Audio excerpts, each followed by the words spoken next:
The best of the Morning X on 99X. Barnes, Leslie, and Jimmy. The original 99X. Last year there was a book called Letters from a Nut, and it was by a guy named Ted Nancy. Now, there's question as to whether there is someone named Ted Nancy, because the foreword is always written by Jerry Seinfeld wrote the foreword to the original book and said that Ted Nancy was a friend of his. Or somebody he met at a party. And basically what the guy did is he wrote a whole bunch of really bizarre, weird letters to companies, corporations, hotels, cities, with bizarre really situations, strange situations about their product or things that he needed help with. But they were just serious enough so that you weren't really sure. And then these companies wrote him back with on letterhead. I mean, everything is in the book. It's great. And again, Seinfeld says that it is not him. It's got to be him. In the foreword, it says now there's a new book out called More Letters from a Nut. Did this just come out? This one I think this just came out. Yeah, literally a couple weeks ago. This is the introduction from Seinfeld. He says, I fully admit that I bear a certain responsibility for the success and popularity of Ted Nancy. I discovered him. I promoted him. I allowed his name to be associated with mine. By the way, Ted Nancy has never done a TV talk show. He's never been interviewed. Seen him. No, it's always Seinfeld who goes out and talks about the book. It's Seinfeld. So he says, so I do accept the responsibility, but not the blame. I want it to be known that I never encouraged Mr. Nancy and never asked him to further explore the dark inner passageways of his mind disease that is in full blah, blah, blah. So, to give you an idea, here are some of the letters. We'll read a few now. We'll read a few later. But this is so funny. Check this is laugh out loud funny. Who is this to? Out. This is to the Ritz Carlton Buckhead.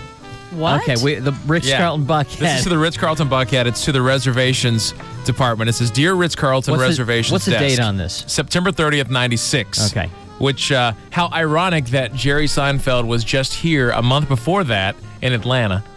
At the Olympics, performing at the Fox, and all of a sudden, here's a little letter. Anyway, Dear Ritz Carlton Reservations Desk, I would like to check into your resort for a week starting October 30th. I have a problem which I like to address to hotels when traveling. I eat my bedding. I chew my mattress. I eat my pillows. Can you give me a flat rate so that I will not be charged an excessive amount for the bedding I chew and nibble on? Or should I bring my own bedding? I have heard that the Ritz-Carlton goes out of its way for its guests. I am sorry that I eat through my mattress. This is something I have to deal with. Believe me, it's tough. I have to travel, though. That's why I would like a set fee on what my charge would be for the room and for the chewed and partially eaten bedding. Please take a credit card imprint from me when I check in. If the October 30th start date is unavailable, can you offer me another date? I really like your hotel and want to be honest with you regarding my dilemma. Thank you very much for your response. I would like to make reservations as soon as possible. If I can, I'm making my travel schedule now. Now, the Ritz-Carlton sent him a letter back on February 17th of 97. Took him a while. Mr. Ted Nancy, yada, yada. Dear Mr. Nancy. This is from the Ritz-Carlton? From the Ritz-Carlton on letterhead. Thank you for your request for room availability. The rate I would have available for March 9th through 15th, 97 is $250 per evening for an executive suite. Please be advised if you would like to book your reservation. We can also be reached by phone or fax. Again, thank you for your interest in the Ritz-Carlton Buckhead. So they didn't even read. They didn't even acknowledge that he eats his bedding. Who was the Christy Kamak room reservations at the Ritz-Carlton, $250. 3434 Peachtree Road. Eating the bedding or not, it's just flat rate. Well, it took him 6 months to get back to him. This one... They got back to him, though. This letter is to the Normandy Casino and Showroom in Gardenia, California, which is a card club. They play poker there. And the letter is addressed to, I guess, a Ms. Tilton, who I don't know what she does there. October 21st, 1996. Dear Ms. Tilton, I am a 675-pound look-alike for George Harrison. I am in a group called the Fat Beatles. We have a tubby Paul, who is 490 pounds. He is the cute Fat Beatle. We have a huge John, 751 pounds and gaining. Could be 800 pounds by time of show. We may have to put him in something other than our collarless Beatle jacket, as he cannot fit now. Yet he really wails as a fleshy John. Our drummer is a 585-pound Ringo. The girls go nuts when he woo-woos and shakes his head. He has to be lifted onto his drum stool. Do you want to see our tape?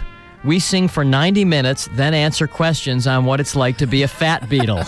We are the best. Sometimes we have a thin Bachman-Turner overdrive open for us. Can get in touch with them if you are interested. They are rail thin, less than 100 pounds each. They're called Skinny BTO. We have a tape. Please let me know how the Fat Beatles can play your theater. This is an act whose time has come. I look forward to hearing from you. You really should see this tape. Sincerely, Ted Nancy. And he gets a letter back from Resort Entertainment that says, Dear Mr. Nancy, I heard about the Fat Beatles from Mariana Tilton at the Normandy Casino, an account of mine. I would very much like you to send me a tape ASAP. This sounds like it could be a very enjoyable and profitable experience. Sincerely, Mark Berman. There's more to this story you don't want to miss, and it resumes right after this brief break. This is the best of the Morning X on 99X. Action. Next Roll is a groundbreaking podcast created and executive produced by Vernon Davis. This is where we talk about reinvention. The series explores the transformative journeys of athletes, artists, comedians, and entrepreneurs. They don't just stop here. They just keep going. Next Roll isn't about what's next. It's about why they do it, how they overcome fear, and the resilience it takes to keep evolving at the highest level. That's what it's all about. Stay tuned. Next Roll with Vernon Davis. Follow and listen on your favorite platform.